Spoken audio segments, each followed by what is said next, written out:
Vamos agora falar da derivada da função composta. Precisamos lembrar o que é isso, né? Uma função composta. Aqui eu tenho uma função f de x, né? Igual a 4x ao quadrado. Por exemplo, essa função. Você consegue concordar comigo, né? Que isso daqui é a variável dessa função? É a variável dessa função, certo? E se no lugar da variável dessa função f eu botasse uma função ali? Botasse a função x ao quadrado mais 2x mais 1, por exemplo. Isso a gente chama de função composta. Por quê? Porque eu tenho uma função no lugar da variável da outra. Uma função dentro da outra função.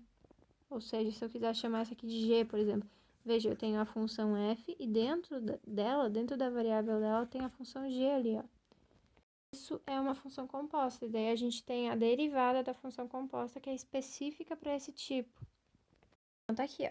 Se tens uma função f e dentro dessa função f tem uma outra função, a derivada vai ser dada por essa expressãozinha. O que você vai fazer? Você vai pegar tudo isso aqui e derivar, vai pegar tudo isso e derivar, mas você vai multiplicar pela derivada de quem está mais dentro, da função mais interior, ó, a derivada de quem está mais dentro. E sim que você vai ter a derivada de uma função composta dessa maneira, ok? É só, você consegue perceber que eu tenho a função seno e dentro do argumento, onde deveria ter a variável do seno, o argumento do seno, tem uma outra função.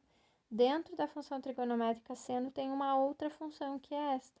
Portanto, para mim derivar essa função composta, eu tenho que usar a regra. O que a regra diz? Bom, deriva quem está mais por fora e multiplica pela derivada de quem está por dentro.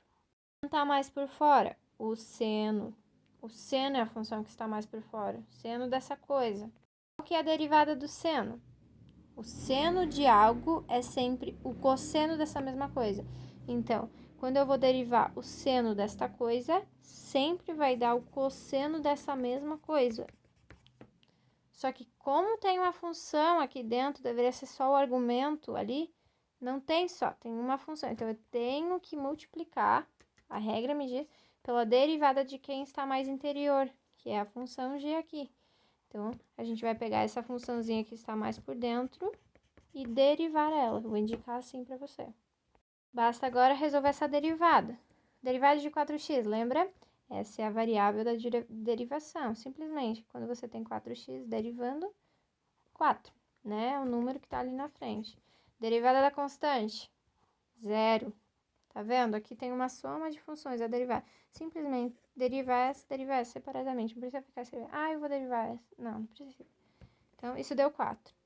Portanto, isso não se deixa aqui, tá? Pode confundir com isso aqui. Então, a gente passa o 4 que está multiplicando todo o cosseno lá para frente. E essa é a sua resposta. A derivada de seno de 4x é exatamente isso aqui. Entendeu o que eu fiz? Ok, vamos lá. O cosseno é geralmente assim, né? No lugar do x ali, a gente coloca, como que se diz? Argumento, um ângulo, ok? Bota o ângulo ali. Cosseno normal, tá? Só que, olha só, aqui eu tenho a função trigonométrica cosseno, mas dentro dela tem uma outra função. Não deveria ter isso ali. É uma função composta. Não tem problema dela estar ali, tá? Mas para nós derivarmos ela, você vai ter que usar a regra, porque é uma função composta. Não é simplesmente, deriva o cosseno tá feito. Não. Então, vamos lá. Lembra qual que é a derivada do cosseno? O cosseno de x é menos o seno de x. Eu tenho que derivar a função mais de fora. É o cosseno. Você concorda comigo que é a função mais exterior? Então, a gente vai derivar o cosseno. Derivada do cosseno de algo é sempre menos o seno dessa mesma coisa. Só que como ali dentro tem entendeu? Um algo a mais, você vai ter que sim multiplicar pela derivada da função mais interior, tá? A derivada disso aqui, eu vou escrever assim, a derivada daquilo ali. Você já poderia fazer direto, né? Se você quer já derivar, mas eu vou escrever para ficar bem precisa a explicação. Deriva potência x elevado na 2, passa o pente para frente, copia e tira uma unidade. 2x na 2 menos 1, menos seno de x ao quadrado vai ser 2x na 1, ou apenas menos seno de x ao quadrado vezes 2x. né? Geralmente a gente bota lá pra frente, tá? Mas eu vou deixar assim aqui, pra não complicar.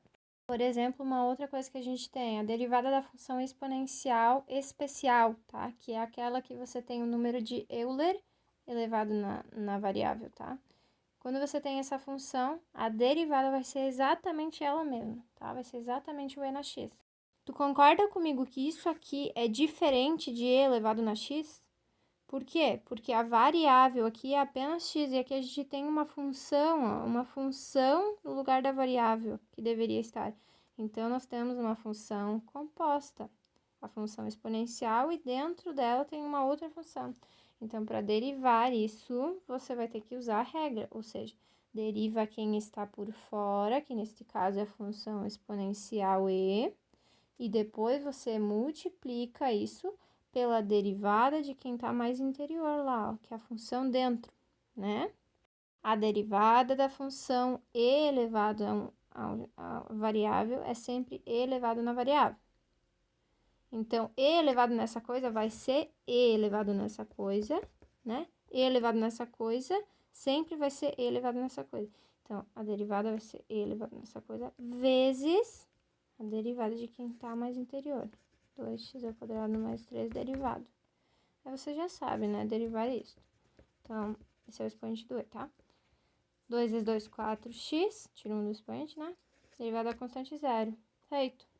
Para entender, por exemplo, e elevado na x mais 1, x menos 1. Como que eu derivo essa função? Perceba, a função exponencial especial normal, ela é elevada na x, tá? E a derivada vai ser ela mesma, tá? Então, e elevado nessa coisa vai ser ela mesma, porque é o que a regra tá dizendo, vai ser exatamente ela mesma. Só que como lá no expoente não tem só a variável, tem uma função, você tem que multiplicar tudo isso aqui pela derivada daquela coisa lá. Porque aquilo é uma função, tá? É uma função, deriva. Daí aqui o que você tem? Você tem a derivada da divisão de uma função por outra. Você vai usar a derivada da divisão. E vai indo. Vamos derivar essa daqui, que é uma, se não me engano, é a tua questão. Eu quero que você pegue essa função, o cosseno do seno de x, e eu quero que você derive ela. Você consegue perceber? Eu tenho a função mais exterior, que é o cosseno, só que ao invés daqui de ter a variável do cosseno, que seria o ângulo, o argumento, tem uma outra função dentro, tem um seno ali metido no meio, entendeu? Então, a gente vai ter que usar a regra da cadeia. Temos uma função e dentro dela tem outra, uma função dentro da outra, ok? Então, para derivar isso, o que a gente faz? Deriva quem está por fora. Quem está por fora é o cosseno. Derivada do cosseno de algo é sempre menos o seno desse mesmo algo. Derivada do cosseno desse algo vai ser sempre menos o seno desse mesmo algo ali. Não vai se confundir nisso aí. E o que eu tenho que fazer agora? Eu tenho que multiplicar isso aqui pela derivada de quem está mais interior, que é a função que está aqui, ó. Função interior, que é o seno. Quem que é a derivada? Eu vou até escrever aqui, ó. Tem que derivar aquele seno ali. Quem que é a derivada do seno de algo? Olha lá. Seno de algo é sempre o cosseno desse mesmo algo. Então, vai ficar cosseno desse algo. Pronto, tá feita. Entender? É isso que você tem que fazer. De te recordar, por exemplo, quando eu quero te dizer que eu quero, por exemplo, a função x² derivada, a gente escreve assim, entre parênteses e uma linha, certo? Né? A gente faz isso para indicar que nós queremos a derivada dessa função. Só que você pode achar também dessa maneira. Eu quero a derivada da função x² em relação a essa variável. Então, a gente escreve em relação a essa variável dessa maneira, dx, tá? Por exemplo, eu quero a derivada da função y2 mais 2y em relação a essa variável, y, entendeu? Eu estou explicando a mesma coisa que eu estou fazendo aqui, ó. Isso aqui é exatamente a mesma coisa. Só que é uma outra definição de um outro, como é que se diz? De um matemático, tá? São similares. Então, agora eu vou gravar com os últimos exercícios que você postou, porque ficou muito longo. De novo, a gente encheu o saco mais uns 10 minutinhos só.